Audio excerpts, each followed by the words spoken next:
are listening to Matchpoint Canada, the official podcast of Tennis Canada. I'm Ben Lewis, and so happy to have back on to our program national tennis wheelchair coach and former world number one Kai Schrameyer.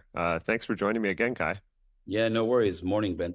Good morning. I'll start just the reason we have you talking about an exciting new pathway for wheelchair players. It's an official player development guide with the aim of fostering lifelong passion for and participation in wheelchair tennis. That is the Wheelchair Tennis Whole Player Development Pathway, or the WTPDP. I guess I'll just start, Kai, right there. Maybe tell me a little bit about the process for developing the WTPDP and what this guide can mean for the future of wheelchair tennis in Canada. Sure, yeah, happy to do so. As you may be aware, there was a long-term athlete development pathway developed a while ago by Tennis Canada, and there was a feel within the organization that needed some work and bringing up to date. And at the time, we weren't really included in that process, in the sense we didn't have our own standalone LTA. There were some pieces of advice, some informational boxes, but we figured while we do this rework on the able-bodied document, why don't we create our own whole player development pathway? And that's how this whole thing originated. So we stuck quite closely to the able-bodied document, in the sense that there are a certain number of stages, 7 stages, that a player goes through in their progression as a tennis player. The one big difference that we have in ours is the first stage, which is the discovery stage, because unlike able-bodied tennis, wheelchair tennis is not so well known to key stakeholders like players, coaches, parents, and the general public. So we figured we needed to start with that one to create awareness, to then possibly attract players and then lead them down this pathway. Other than that, the stages are quite similar, going from active start all the way to life as a pro. Yeah, I noticed just reading through the 7 stages of development, it was the first 2 that sort of stood out to me, as you mentioned, discovery, and then the second being an active start. Maybe how do you go about imploring people who are wheelchair users to give tennis a try and sort of spreading that awareness around? Yeah. So the way it works currently is we work with provincial partners, provincial wheelchair sports organizations. They are on that grassroots recruitment side of things. So a typical approach would be we organize what we call a so-called Have a Go Day, where a new participant can try it, and that can be at a rehab center where you typically have newly injured people. It can be at a school, can be at a hallmark event like the National Bank Open, and just have them experience what it is, explain them what the rules are, have them give it a go, and then if they take interest, then we hopefully have a program in place in where they live in their cities, to allow them to then continue with weekly programs. And then depending on their level of interest, this can go all the way down to the whole development stage and performance. Or they can just decide, well, I had fun with this, but it's more like a Sunday afternoon in the park thing for me. I have to say, I mean, we've seen the rise and boom, obviously, of tennis in this country, and I think some of that lends to great success of our star players and Grand Slam champions like Bianca Andreescu and so on. Feels like we're seeing more and more success in wheelchair tennis for Canada. Rob Shaw ranked number 7 in his division and representing Canada at the Paris Olympics. Some great results from other athletes. Have you seen a change maybe over the last few years in success in wheelchair tennis here? Yeah, obviously with Rob being at the forefront of things, I mean, he is clearly our poster boy with his incredible success. We have a national team with a few players that are in the top 100.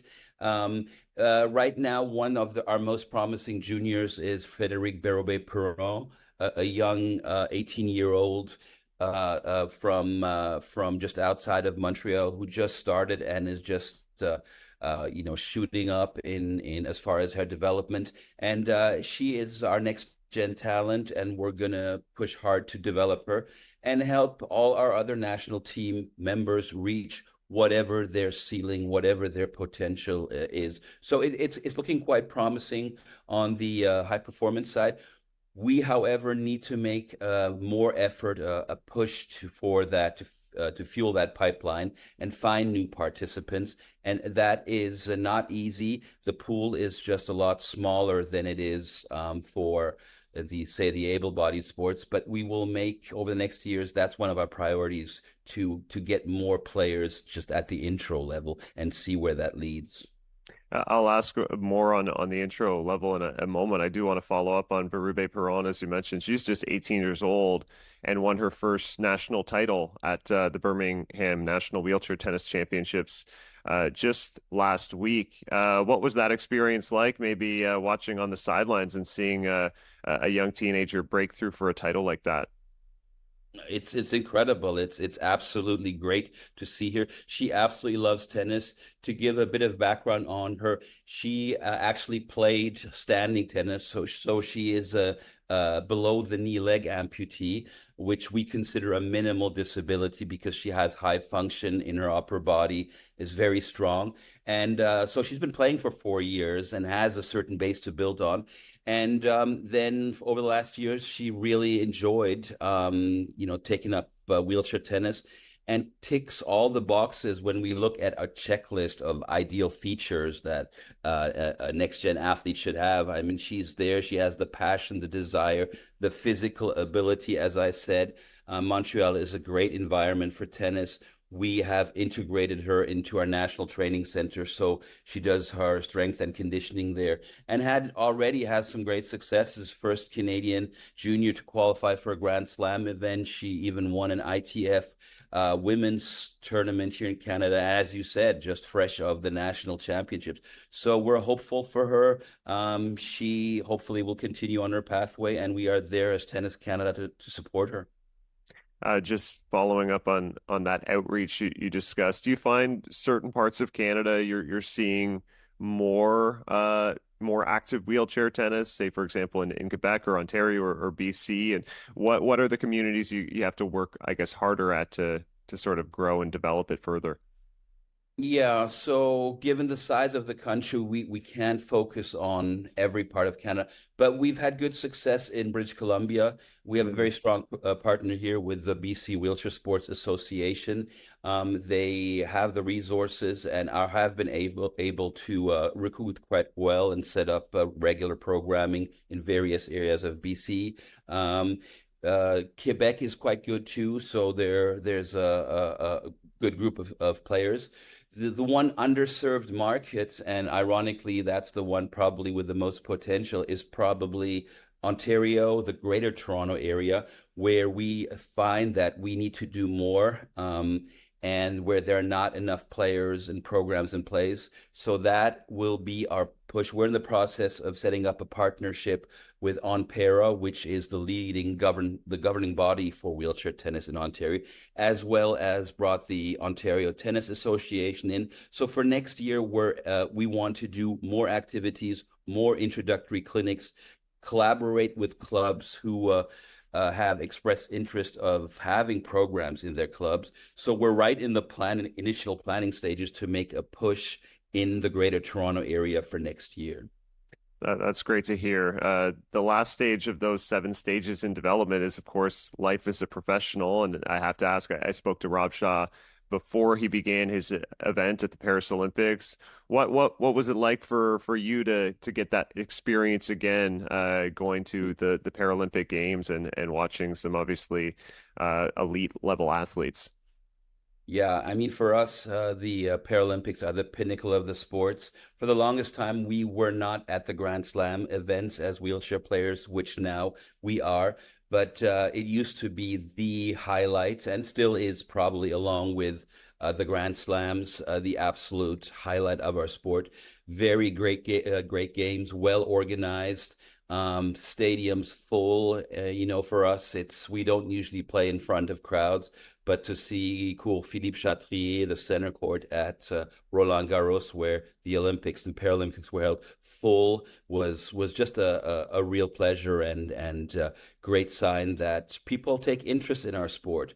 As far as Rob, he did as well as he could do, had a tough draw playing against, won a first round convincingly, but then played against the Dutch guy, the future medalist, who was just untouchable that whole week. So I would say it was an all around great experience. And yeah, bravo, hats off to Paris 2024. I wanted to ask about the Dutchman Niels Vink because I looked through his tournament and results, and some of the results he's been compiling over the last couple of years seems to be playing at such an unbelievably high level. Do you find the wheelchair tennis level has gone up in general from maybe looking back at your days as a player and just seeing the progression? Exponentially. I mean, it is. I joke. It's almost not the same sport that I used to do, but it's a healthy evolution. I mean, if you, as a comparison, I don't know if you go back to Rod Laver via Bjorn Borg via Sampras, Federer to nowadays Alcaraz and Sinner. There is always been an evolution in tennis, and we see the same development. Players are getting stronger. The shot making is getting better. The tactics are changing. The chair mobility is completely different. So it's a healthy evolution. It's great to see how things have evolved and probably will continue. So I think it's really fun to watch for somebody who's never seen wheelchair tennis. It's really fun to watch a high level wheelchair tennis match in 2024. Yeah, I always tell people if they have an opportunity, especially Grand Slams, when you can sometimes it does come across the TV to watch wheelchair tennis. It's incredible what these athletes do. Kai, it's so great to speak with you again. Thanks so much for being obviously such a trailblazer for wheelchair tennis in Canada, and we're excited to see where this pathway goes. Thanks a lot. Much appreciated.